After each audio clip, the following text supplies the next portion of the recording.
Hello, my name is Swati. And she's here with me, Ira. And I have a question at the end.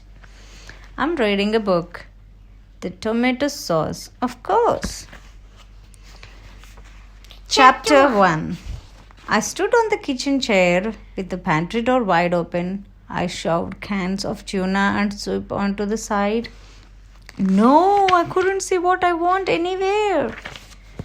My mother walked into the kitchen. She said, I have already told you, Tammy, the brand of tomato sauce isn't available anymore. But, I said. Mom shrugged. Listen to me. There are other brands of tomato sauce. What's so special about Aussie tomato sauce? It's just so much better than anything else, I said, as I climbed off the chair, and it's in this wonderful plastic squeezy bottle. I love Aussie tomato sauce. I have got to have it. I won't eat otherwise. Then you'll have to go hungry, said Mom. Aussie tomato sauce is the best. I like to add a dab to my soup. I squeeze heaps over my main course. Sometimes when my mom and dad aren't looking, I put some in my dessert. Ice cream with a squirt of Aussie tomato sauce is out of this world. But last week when Dad was reading the paper, he said, Hey, Tammy, your favorite tomato sauce company has closed down. I felt sick. Why did they close down? I wailed. They are the greatest. Well, not enough people think so, said Dad. It says here that sales are too low. The company's gone broke. Anyway, said Mom, it's about time you give it up. I'm sure you have got tomato sauce running through your body. Have you done your homework? You have got to leave for school soon. Well, I hadn't done my homework, so I had to stop thinking about tomato sauce. I quickly started my project on the life cycle of shark. Chapter 2. It was normal day at Tulga Beach Primary School. Tina got into trouble because she wouldn't stop talking. Jess was told off too. His homework was so messy it looked like it was written in another language. I sat with Myrtle on the lawn at lunchtime. Myrtle ate her salad. I munched on my sandwich. My taste buds made contact with something horrible. I spat out a gherkin, then a slice of cheese. Yuck, said Myrtle, brushing cheese from her uniform. You are disgusting, Tammy. We are out of Aussie tomato sauce, I spluttered. This new brand is awful. Why do you need to have tomato sauce on everything? Asked Myrtle. I don't even like it. What are you carrying on about? You only like green food. You have got a problem, Myrtle said, eating a cucumber and shaking her head. After I arrived home that day, I went to my room to do my work on my life cycle of shark project. Mom came by. She looked at my super drawing of a white pointer. Very scary. When we go to the beach tomorrow, swim close to the shore. Sharks have been sighted off the bay. And don't forget to take your earplugs. You caught an ear infection last time. It would be so cool to see sharks. It would be so cool to see sharks, I said. Do you know that sharks are the top dogs of the ocean? Did you know they have been around for 350 million years? Mom? Bet you didn't know that there are only about 100 shark attacks a year in the world. Humans kill about 2 million sharks a month. Wow. Before Mom could answer, I carried on. Did you know that sharks grow new teeth when their old ones wear out? They can have as many as 30,000 in a lifetime. No need to visit the dentist, I said. Bet you don't know that sharks are the garbage bins of the ocean. They keep the fish population down. And too much fish poo is no good for the ocean. I reckon we should protect sharks. said Mum.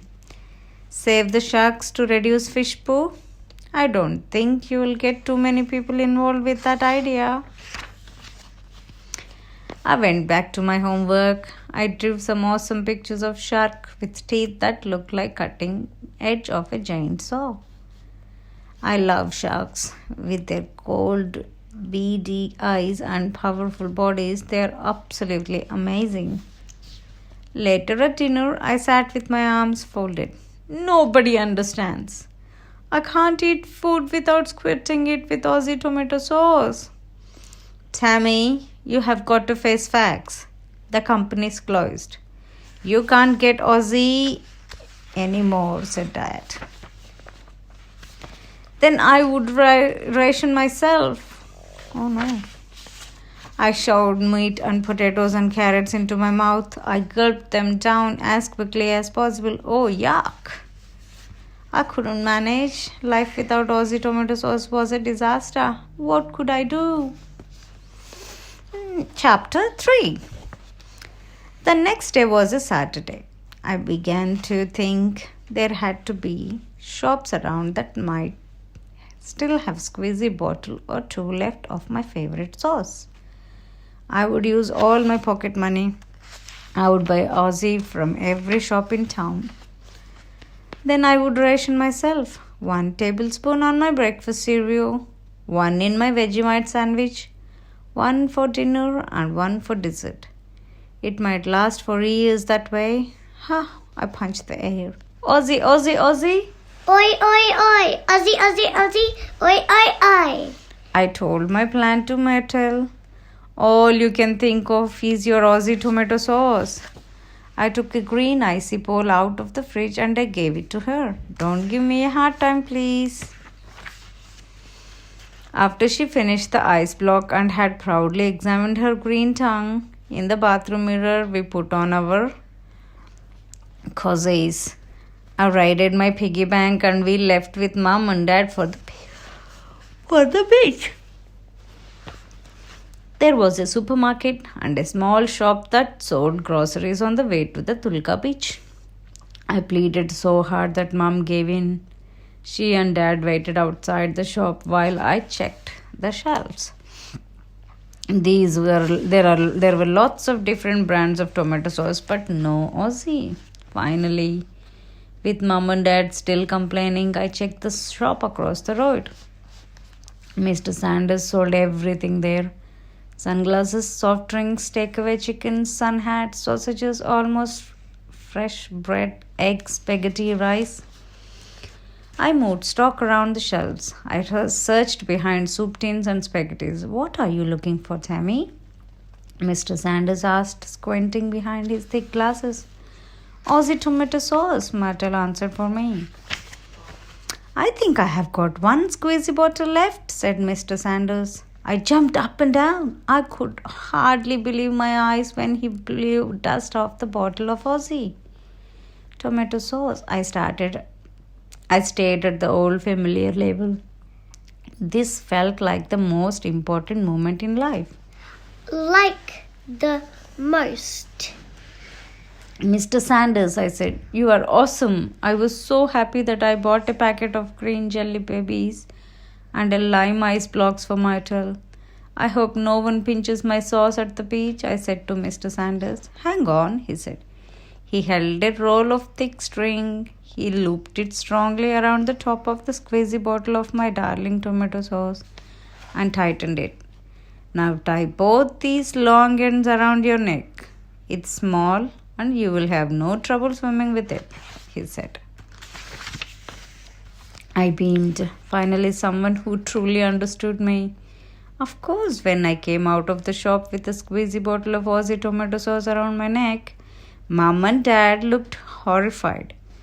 But they just shook their heads and off we went to the beach. Chapter 4. Myrtle and I sat on our towels on the bright golden sand of Tulka Beach. The Aussie tomato sauce hung around my neck like an outsized pendant. Aren't you embarrassed sitting there with a bottle of tomato sauce around your neck? Asked Myrtle. No, I said. Why should I be? Thomas, our lifeguard, told us to swim between the safety flags. The water looked very appealing. I am going to swim, I told Myrtle. I'll come in a bit later, said Myrtle, stretching out on her towel. I stuck rubber earplugs in my ears. I tried to look graceful as I walked to the water edge. I think Myrtle called out something, but I couldn't hear with my earplugs on. Soon I was swimming around the tomato sauce bottle, occasionally blobbing to the surface. I floated on my back, me in the still water of the bay, with a squeezy bottle of Aussie tomato sauce lying right above my heart. This was true happiness. After a while, I rolled over and trod water. The shore looked a long way away. I must have drifted out a bit. I couldn't see anybody in the water. Why was that? Far off, I could see little dots of people pointing. What were they pointing at? Me. Who was that little runt jumping up and down? Was that Myrtle? Was that my parents beside her? Was that Thomas, our lifeguard, holding up his hand? I pulled out my earplugs. Thomas was blowing his whistle, the one that was so loud and high-pitched it sounded like a police siren. Why? Why were Thomas and someone else getting into a surfboard? Was that Dad? I didn't need rescuing. I could easily swim back to shore. Suddenly, I saw what seemed to be a dark fin of an upside-down surfboard cutting across the water. What was an upside-down surfboard doing out here? There wasn't anyone on it, so how come it was guiding itself so neatly through the water? It was a surfboard, wasn't it? No. It was a Shark. I forgot immediately about my admiration of sharks. I even forgot how they reduce the fish poo in the ocean. This couldn't be happening. No more parents, no more school, no more Myrtle, no more rosy tomato sauce, no more anything. I was about to be eaten and I was sure it would be painful. I was sure it would be fatal as well. I forced myself to try to remember what were all those things I learned for my school project on avoiding shark attacks. Always swim in a group. How long I was going to do that now? How was I going to do that now? Don't wander too far from shore. Too late. Don't splash a lot. Too late. I was out of control and my swimming stroke were frantic. Don't scream. Too late. I was screaming my head off. If attacked, do whatever you can to get away. Sometimes punching a shark will startle it. A small part of my terrified brain said, "Punch a shark? Me? With what?" It was then I remembered my bottle of Aussie tomato sauce. It was all I had. The fin of the shark circled. I slipped the squeezy bottle from around my neck. The shark lifted his mammoth head out of the water. Time stopped still. I stared into the shark's eyes, into his huge slimy face, at his rows of pointed teeth. What had I ever seen in shark? They were mean and nasty and had no sense of fair play. He was close enough for me to discover that shark breath is totally disgusting.